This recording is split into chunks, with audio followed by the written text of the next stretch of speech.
नमस्ते, news world 24x7 की ओर से सुनील कुमार। मैं अभी शुभ यात्रा हेरिटेज होटल में आया हूँ। यहाँ नाको का 4 दिवसीय ट्रेनिंग प्रोग्राम चालू है, जिसमें बहुत सारे महिलाएं प्रतिभागी ट्रेनिंग के लिए आए हैं। आइए हम जानना चाहते हैं कि आज जो 4 दिवसीय प्रोग्राम में आपने क्या क्या सीखा। पहले मैम आप अपना परिचय दें। जी, मैं भावना सिन्हा हूँ, धनबाद झारखंड से। मैंने as a project officer PHFI में काम किया हुआ और यहाँ पर हम लोग मास्टर ट्रेनर के लिए आए हैं। हम लोग को ये फ़ायदा हो रहा है कि हम लोग किस तरह फील्ड में जा कर के लोगों को ट्रेनिंग देंगे। टेक्निकली फील्ड में हम क्या बात करते हैं, किस तरह से बिहेव करते हैं, हमारा लैंग्वेज क्या होना चाहिए, हमारा बॉडी लैंग्वेज क्या होना चाहिए, इस बारे में हमें एक ट्रेनिंग दी जा रही है, जिससे कि हम अपने फील्ड में कम्युनिकेट कर सकें लोगों के साथ। जी मैम आप अपना परिचय दें। जी, मेरा नाम पिंकी घटक हुआ, रांची झारखंड से आई हूँ।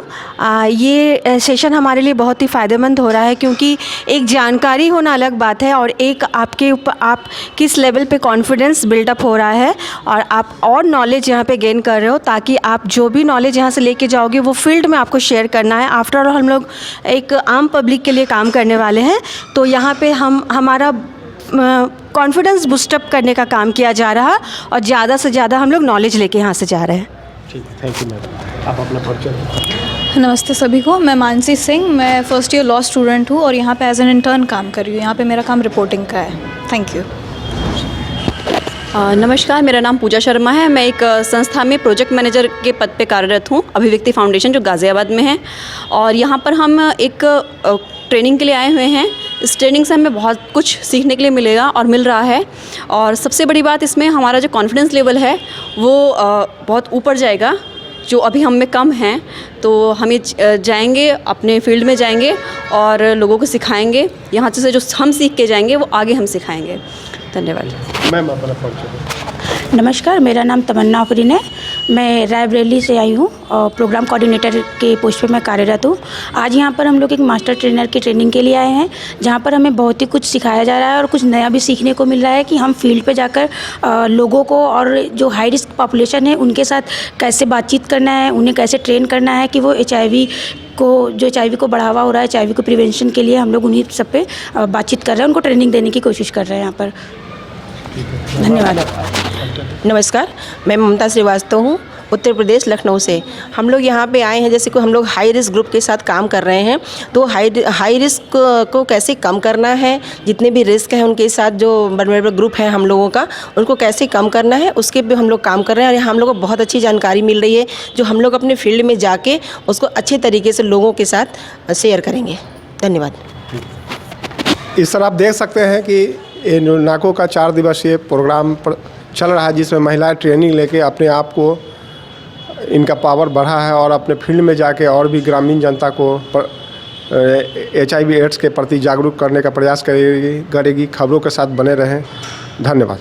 रूप से नहीं होंगे वो जो है, तो वो ऑलरेडी आप लोग डिसाइड कर लोगे कि अभी हमें FSW की वल्नरेबिलिटी और जो उनके रिस्क हैं उन पर डिस्कस करना है, या IDUs होंगे तो IDUs पे ही करना है। तो उस टाइम पे वो लिमिटेशन नहीं रहेगा आपके पास में। एक पर्टिकुलर आपको ऑलरेडी डिसाइडेड होगा कि आज FSWs का ग्रुप है, तो हम उनके रिस्क और वल्नरेबिलिटी ही डिस्कस करेंगे। ठीक है, चलिए तालियां। Thank you.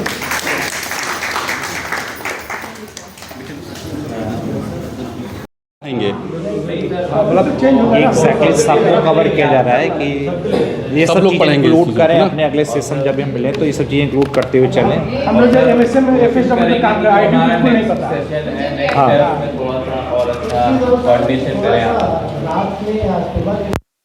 आप लोग अपना टाइम स्लॉट डिसाइड कर लिए होते कि इतने टाइम तक मैं बात करूंगा या मैं बात करूंगा, ये टॉपिक मेरा होगा, तो शायद आप वो जो मिस कर रहे थे या चीज़ें स्लिप कर रहे थे वो ना कर। रिस्क बिहेवियर में अभी तक हमको FSW MSM का ही पता था। आज जो अभी जो सेशन हुआ तो IDU के बारे में बिल्कुल IDU हम लोग के पास जानते ही नहीं। उन्होंने जो कहा छोड़ दिया उसमें कि हम जब IDU की बात करें तो हमें फीमेल जो होती हैं, ठीक है, हमारे हो सकता है यूपी बिहार में ना उतने हो, बट हम जब पढ़ाते हैं तो हम ये भी पढ़ाते हैं, क्योंकि अब NSCP 5 है। आने वाले टाइम में हो सकता है कि हम फीमेल IDU भी निकाल के लाएं और कई स्टेट में मिलेंगे भी। है जैसे आपको मिला, बट हमारा प्रोग्राम अभी उस पर नहीं है या हम अभी उस पर इंटरवीन नहीं किया, लेकिन इन फ्यूचर हम जब प्लानिंग करेंगे, अगर आप हमें पॉपुलेशन देते हो तो हम उस पर भी काम करेंगे। तो हम जब मतलब पीयर एजुकेटर को जब बता रहे हैं तो हमें उसका भी रिस्क करना पड़ेगा, ठीक है। दूसरा रिस्क का एक कारण और भी हो सकता है कि एक आईडीयू मल्टीपल रिस्क हो सकता है, वो MSM भी हो सकता है और ट्रांसजेंडर भी इंजेक्शन ले सकता है या फीमेल सेक्स वर्कर भी इंजेक्शन ले सकती है। चलिए सर। हाँ, हमारे लिए जोखिम है, जोखिम को बढ़ाने का कारक है, आपने कहीं डिस्कस नहीं किया दोनों लोगों ने।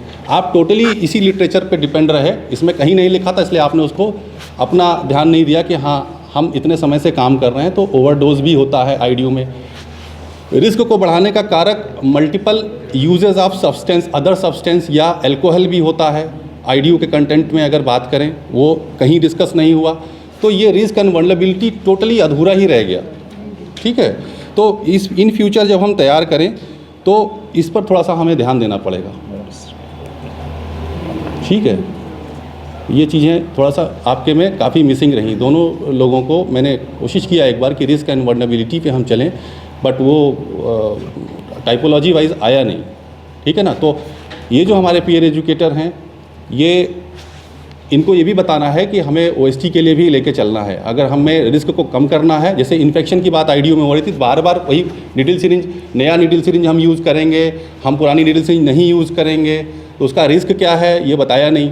और उस रिस्क को कैसे कम करना है, अगर हम ओरल सब्स्टिट्यूशन थेरेपी पे लेके चलें, OST के बारे में लेके चलें, तो हम उसके रिस्क को काफ़ी हद तक कम कर पाएंगे। तो उस पर फोकस नहीं हुआ। तो नहीं, OST के बारे में बोला था, बट आपका फोकस नहीं था ना उस पर।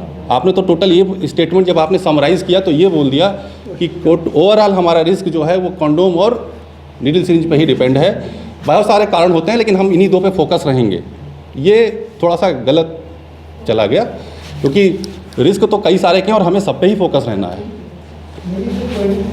हाँ, आपने थोड़ा सा मल्टीपल सब्सटेंस की बात करी थी।